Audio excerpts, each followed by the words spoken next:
Good morning everyone, welcome to the Year 3 Chapter 5 episode. Some of you wanted me to make a video for Year 3, so here you have one. Don't expect much, but this will hopefully get you off my back. Remember, with no budget comes no responsibility. Welcome to Chapter 5.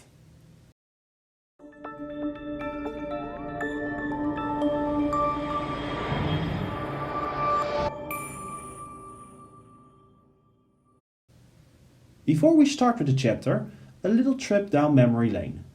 By now, you know two types of functions, linear ones and quadratic ones. When filling in a number, both functions act the same way. You fill in the number and then you calculate the answer. Be careful with negative numbers and squares. Make sure you put them between brackets. When you already have the answer to a function, we're talking about an equation.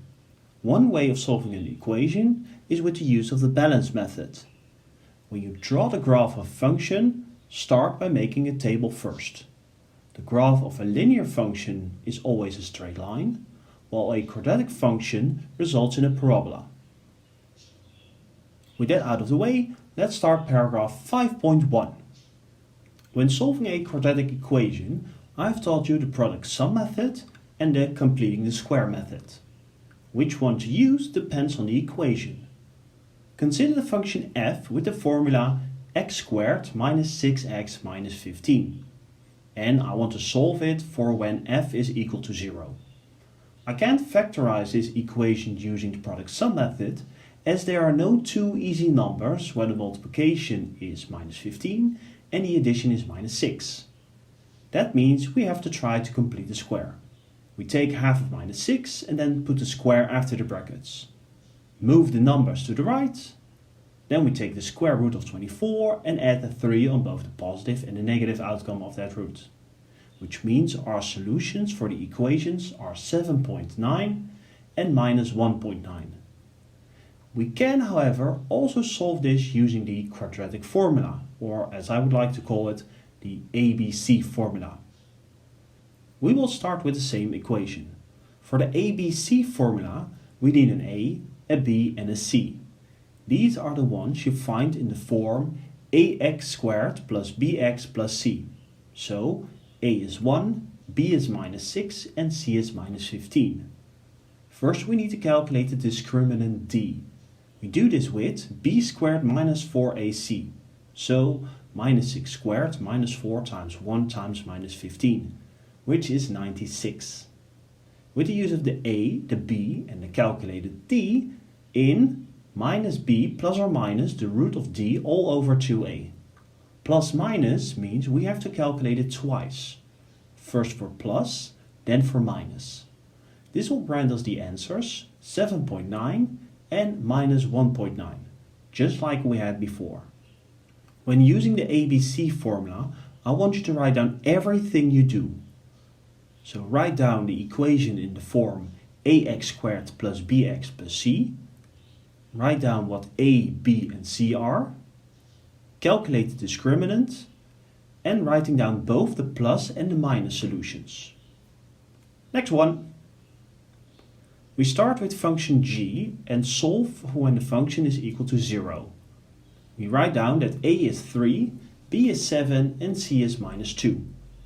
Then we calculate d with b squared minus 4ac. This gives us 73. We then calculate both the solutions for our equation, 0.26 and minus 2.59. One more. We need to solve 6x squared minus x is equal to 4x minus 1. The first thing we need to do is rewrite this equation in a ax squared plus bx plus c is equal to 0 form. So we get 6x squared minus 5x plus 1 is equal to 0. This means that a is 6, b is minus 5 and c is 1. We then calculate the discriminant and receive 1. We use these values in our ABC formula and receive 0.5 and 1/3 as our answers. Pretty easy if you ask me. Just make sure you memorize the formulas. Something about the discriminant. The value of d shows you how many solutions you can expect for the equation ax squared plus bx plus c is equal to 0. If d is greater than 0, the equation has two solutions, meaning it intersects the x-axis twice. If d is equal to 0, it only has one solution as it just touches the x-axis. If d is less than 0, the graph never intersects the x-axis, so you may have something like this. Next paragraph, solving methods. So with the ABC formula, you now have four ways of solving equations.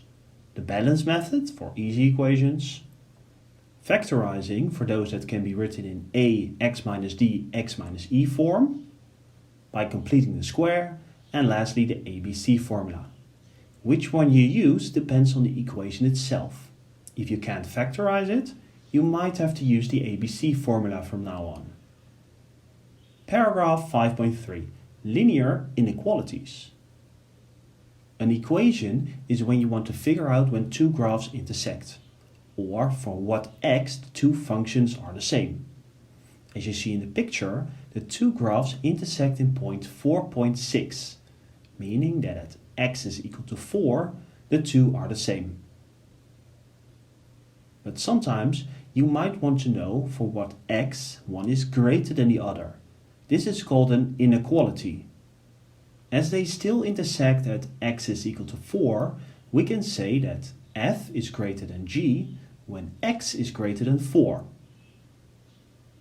Or you might want to know when one graph is less or equal to the other graph. So f is less or equal to g when x is less or equal to 4. Solving an inequality is easy. Just pretend that it's an equation. Use the balance method to solve it. But be careful.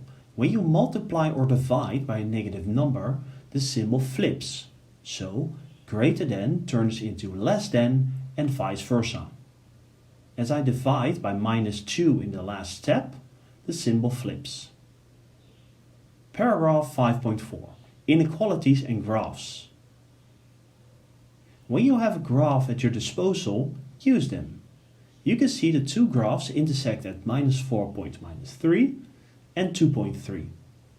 We can use these numbers to write down the intervals for which numbers an inequality applies. For f is less than g, meaning the black line is underneath the parabola, that happens between minus 4 and 2. So we write the interval as minus 4 is less than x is less than 2. For f greater than g, meaning the black line is above the parabola, that happens on the outside of the intersection points. The correct interval is x is less than minus 4 or x is greater than 2. We can also use a number line to draw the intervals. For minus 4 is less than x is less than 2, we can make this one. And for x is less than minus 4 or x is greater than 2, we can draw it like this. Let's do another one. You can see two graphs and where they intersect. If I need to solve for when h is less than k, I first need to check where they intersect. At minus 1.4 and 4.1.5. And h is less than k in between those two. So our number line looks like this. And our interval is minus 1 is less than x is less than 4. Paragraph 5.5, Quadratic Inequalities. Let's solve one without cheating. We have two functions f and g, and I want to know where f is greater than g. To solve this, I first solve the equation f is equal to g. This can be done using the product sum method, and our answers are minus 3 and 2. We then check our graphs. f is greater than g on the outsides of minus 3 and 2, meaning our interval is x is less than minus 3 or x is greater than 2. Now one with two parabolas. I want to solve for when f is less or equal to g. I write down the equation f is equal to g and solve it. As this is my exercise, I chose another product sum method, but don't forget the other methods for solving an equation. I received 3 and minus 1 as my answers. The graph of f is less than g between minus 1 and 3, so our number line looks like this. Because of the less or equal sign, I have to use solid dots in my number line to indicate that minus 1 and 3 are also viable options. Our interval for f is less or equal to g is then minus 1 is less or equal to x is less or equal to 3. Inequalities can also be used in combination with the x-intercept. To solve for f is less or equal to 0, we solve the equation and check the graph.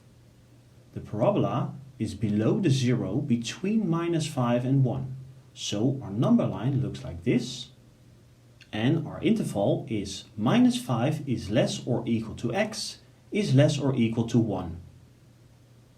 Last paragraph, paragraph 5.6, parameters.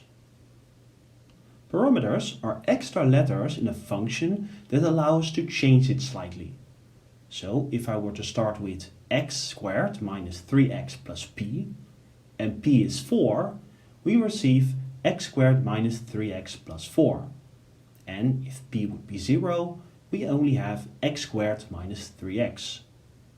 And if our starting function is x squared plus px plus p plus 8, and p would be 4, we receive x squared plus 4x plus 12.